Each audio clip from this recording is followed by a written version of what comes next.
So what's the relationship between aspiration and strategy? Well, the aspiration is the larger vision of what you want to become. Yeah. Strategy is these milestones, the trajectory to get there. You know.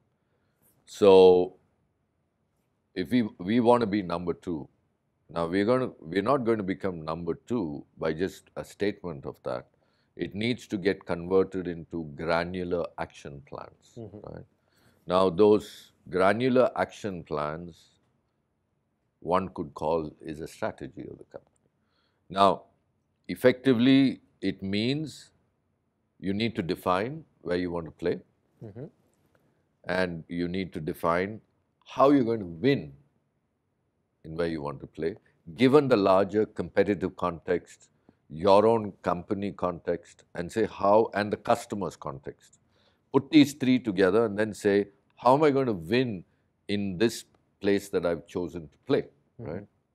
Now,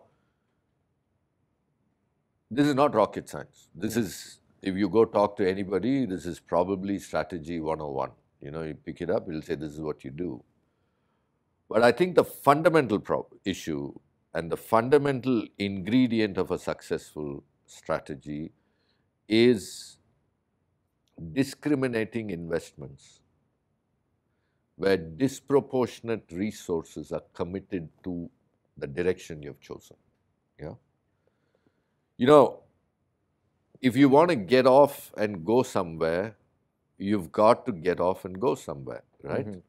Now, it's like, for me, a favorite analogy is that I'm going to go to Chennai and I'm going to walk. But you get on a treadmill and you walk vigorously, right? You'll huff and you'll puff and you'll do everything, expend energy, not getting anywhere. Right? So you've got to get off the treadmill and find the path, right?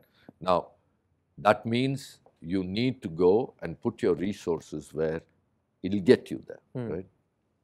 You put your resources on the treadmill, which is your comfort zone, and it is just routine, not going anywhere. Yeah. So the aspiration is the larger envelope.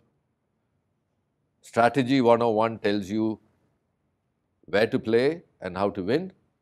But the real challenge is to take your resources, and when I say resources, your most talented people, your money, your competence, and disproportionately put it where you want to go play and win. And that's the risk. Invariably, in most companies, the seduction of routine is so high, you tend to spread your risks evenly, right? Take your resources and let me also hedge my bet here, let me hedge my bet there, let me hedge my bet here, right? Make sure that I don't tilt the boat. That's not strategy. Even though you've made choices, this is where I'm going to play, this is how I'm going to win, but it's evenly spread. Yeah, you're not going to move forward. You'll have an aspiration, you'll have a strategy, no result. Yeah. So for me, strategy is about all of those stacked together. Yeah, and delivering. Yeah.